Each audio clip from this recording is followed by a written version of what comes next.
The Call of Cthulhu by H.P. Lovecraft. Part 1.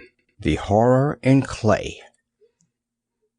The most merciful thing in the world, I think, is the inability of the human mind to correlate all its contents.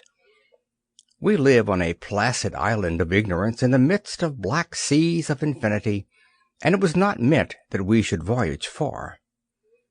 The sciences, each straining in its own direction, have hitherto harmed us little, but some day the piecing together of dissociated knowledge will open up such terrifying vistas of reality and of our frightful position therein, that we shall either go mad from the revelation or flee from the deadly light into the peace and safety of a new dark age. Theosophists have guessed at the awesome grandeur of the cosmic cycle, wherein our world and our human race form transient incidents. They have hinted at strange survivals in terms which would freeze the blood if not masked by a bland optimism. But it is not from them that there came the single glimpse of forbidden aeons which chills me when I think of it, and maddens me when I dream of it. That glimpse, like all dread glimpses of truth, flashed out from an accidental piecing together of separate things.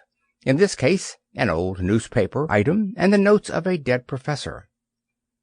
I hope that no one else will accomplish this piecing out. Certainly, if I live, I shall never knowingly supply a link in so hideous a chain. I think that the professor, too, intended to keep silent regarding the part he knew, and that he would have destroyed his notes had not sudden death seized him. My knowledge of the thing began in the winter of 1926-27, with the death of my granduncle, George Gammell Angell, Professor Emeritus of Semitic Languages in Brown University, Providence, Rhode Island.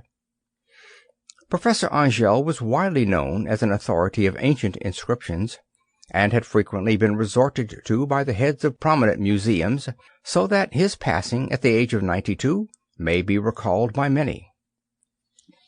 Locally, interest was intensified by the obscurity of the cause of death.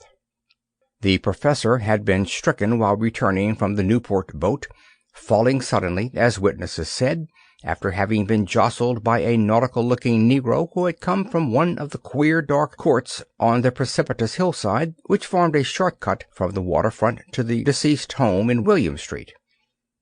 Physicians were unable to find any visible disorder, but concluded, after perplexed debate, that some obscure lesion of the heart induced.